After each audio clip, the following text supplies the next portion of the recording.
up you guys, welcome. Can you see my nipples? No, okay. Hey, what's up you guys, welcome to or welcome back to my channel. In this week's video, I thought it would be an excellent idea if I told you a couple of unbelievable / surprising facts that I have found out about sex / sexual health since working in the field. I also went around in my sexual health clinic that I work in and asked a couple of doctors and nurses any facts that they have found surprising or alarming or what the hell kind of facts in their career of sexual health also. So this week's video is just going to be a mix and match of different facts that you guys might not know about sex / sexual health. So without further ado, let's get straight into the video. I'm so excited for this because there is some tea I'm about to spill. There are some crazy facts that I'm about to reveal. This is going to be a bit intense, so please pay attention, grab some food, grab something to eat, and let's expand your sexual health knowledge, but in a fun, funky way. Starting off with fact number 1. MSM. That stands for men who have sex with men. So rather than saying in the clinic, oh, a gay man or a gay patient, we just say an MSM patient. Because of course not all men who have sex with men define themselves as gay. So men who have sex with men are not allowed to donate blood. Are you joking? Like, are you joking right now? Oh, okay. Yeah, oh, okay. Do you want to fight? Do you want to fight? This is because people in the MSM community have higher rates of STIs, including things like HIV or hepatitis. I'm not gonna lie, I've always thought this was a very stupid rule, if I'm being honest. Because like, why can't you just test their blood? Because you know how many patients who I've come into contact with who are like MSM patients who have always said they wanted to donate blood, but they physically can't just because of their sexual orientation. Because like, why can't you just test their blood for any abnormalities before letting them donate blood? Because do you know how much blood they're missing out on in the MSM community? There are so many men who don't have HIV or hepatitis or whatever. Their blood is clean, they're fine, and they're happy to donate the blood, but they can't literally because they're gay or because they like to have sex with men. Okay, do a blood test beforehand. Like, why is this not changed? This is 2024. This rule has been going around for years, as long as I can remember. I don't even know, but it's been going around for a while, and I think it's really stupid. And all of these blood banks are missing out on so much blood just because of this stupid rule. I have come into contact with so many of my patients being from the MSM community who have said that they want to donate blood so bad because they have a family member or a friend who needs blood and it inspires them to do so, but they can't just because they identify as gay or because they identify as a man who has sex with a man. Done. Next.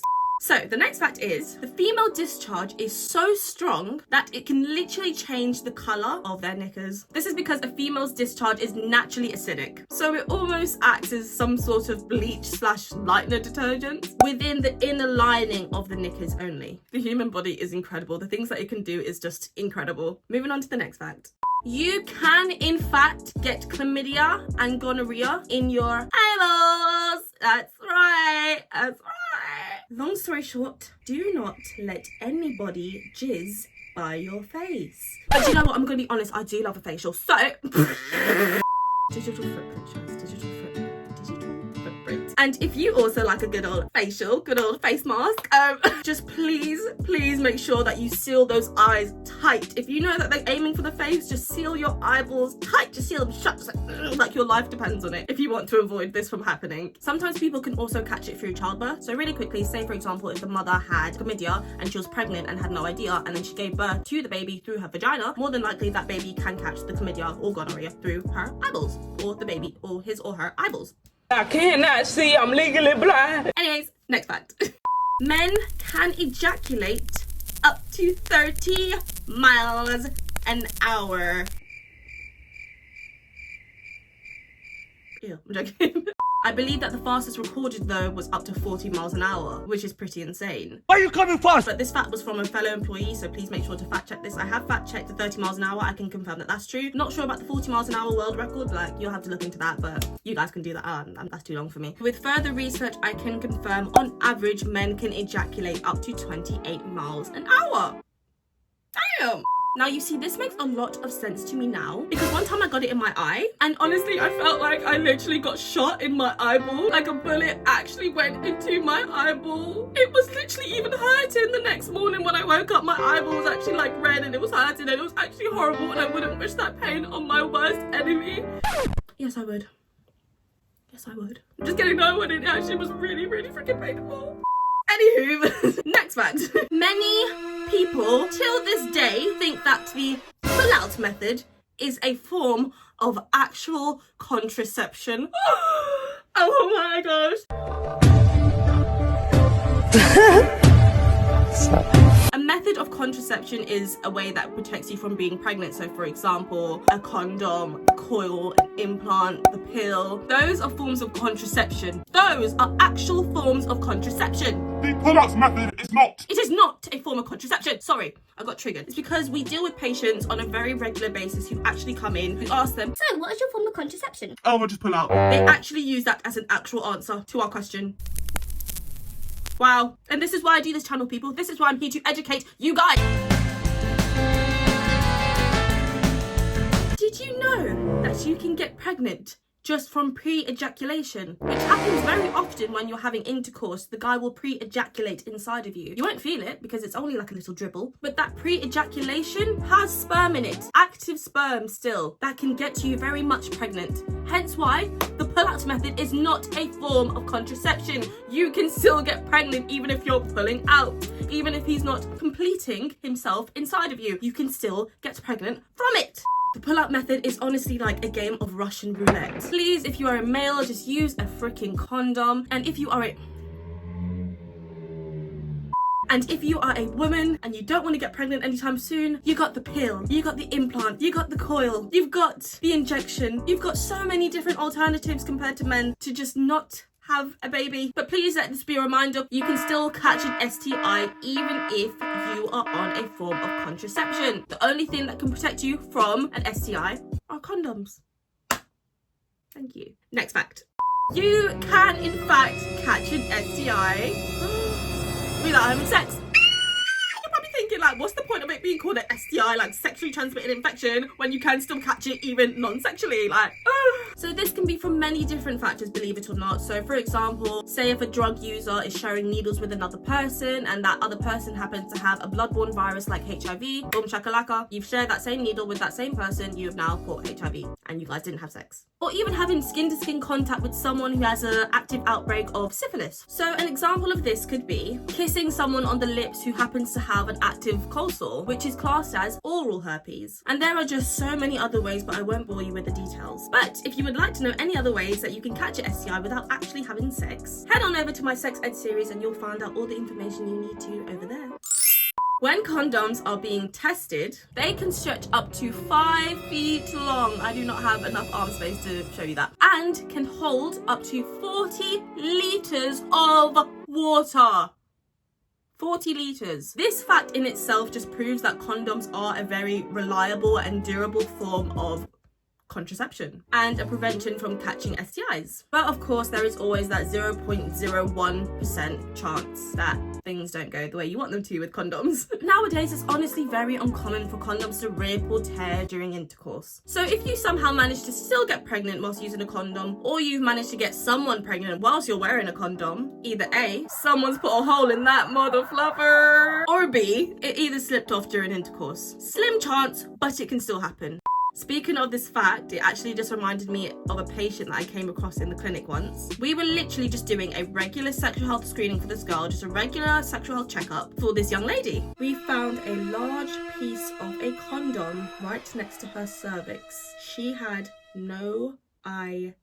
Now that I think about it, I think she originally came in because she had abnormal discharge. We just thought maybe it's thrush or bacterial vaginosis or something like that. No, it was the bacteria trying to clear itself out of the vagina from the condom, because the condom is a foreign object, so naturally it's going to grow bacteria in the vagina, and the discharge was the bacteria getting rid of itself. So yes, although these situations are quite rare to happen, they still can occur, so just be safe and vigilant. Next fact. You can catch an STI. Sorry, I literally learned this 2 days ago and it's actually so crazy. You can catch an STI just by laying down in a sunbed. Honestly, we are not safe in this world. We are not safe from anything. Even sunbeds be infecting us. Even sunbeds. Can't relate though because I'm brown, so I never have to worry about that. I'm naturally tanned. So this is from an STI that not many people know about. It is called Molluscum contagiosum. Even I struggled to say this. Even when a member of staff was telling me this fact, even she was struggling to say it because it's just so uncommon. Nobody really talks about this STI. It's one of those STIs that I've just forgotten about because they're not that common anymore. But I'm pretty sure it's Molluscum.